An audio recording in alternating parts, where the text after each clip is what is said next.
no, yung mga gusto matuto ng SEO po dyan at gusto mga mag-improve ng kanilang mga skills, especially for technical SEO.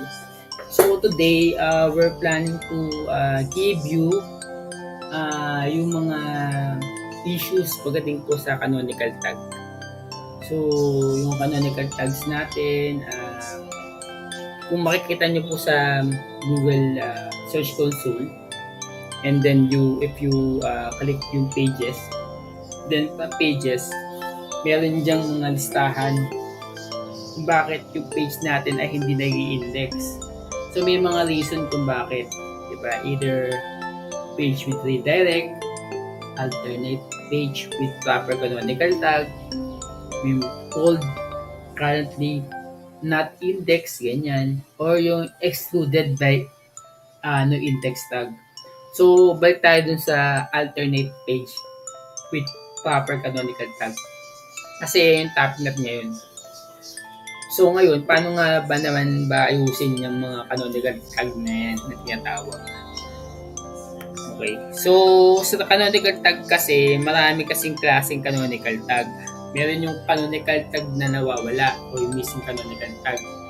So, sa ganyan, ginagawa namin dyan, kailangan lang namin implement yung canonical tags sa lahat ng pages ng website natin.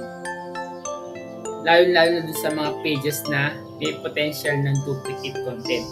So, yan yung kailangan natin i-check. Pangalawa, yung tinatawag natin na incorrect canonical tag. Ibig sabihin, mali yung canonical tag. So, ang solution dyan is kailangan natin i-double check yung URL dun sa specific dun sa canonical tag na yun para ma-sure natin kung tama ba yung canonical tag na yun or dun sa mismong pinopoint niya dun sa desired na page na yun. So, yun yung incorrect. Pag naman self-referencing canonical tag naman, ibig sabihin, ito yung pumupoint sa sarili mo. So, ibig sabihin, kung hindi siya tama, nagpo-point sa sarili niya eh. Kaya nga self-referencing eh. So, kailangan dito i-evaluate muna kung essential ba yun for SEO strategy kasi baka mamaya may issue dun. So, kailangan i-check. Tapos yung mga canonical loops naman. Dito naman, lumalabas itong mga canonical loops na to pag may mga multiple pages ka na nakapoint dun sa isa't isa. Okay. Ngayon, ang ginagawa namin, instead na gamitin namin yun, gumagamit kami ng 301 redirect. So, pag sinabing 301 redirect,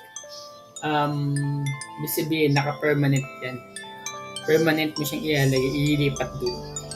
So, yun. Panglima naman, yung canonical tags and pagination. So, dito naman, ang solusyon naman dito is ginagamit namin canonical tag for pagination para ma-indicate namin dun sa mismong page, main page, dun sa preferred version namin. Ngayon, yung pa sa mga subsequent pages naman, ginagamit natin yung rel equal next and yung rel equal preview. Yan yung preview. So, for better navigation kasi yan. Kaya ginagamit yan. Ngayon, meron tayong tinatawag ng mga canonical tags naman and HTTPS, diba? So, ito naman yung mga HTTPS version dun sa URL natin sa canonical tag. Kailangan kasi yun nakaganon yun eh. So, kailangan i-check mo din dapat yun kung naka-HTTPS kayo kasi baka mamaya you're using a unsecured link kaya naka-HTTP pa yung URL natin. So, kailangan i-check yun kung naka-HTTP para make sure na yung website is secure. Okay. So, ngayon alam mo na kung ano yung mga possible problem sa canonical tag. Ngayon, paano mo naman siya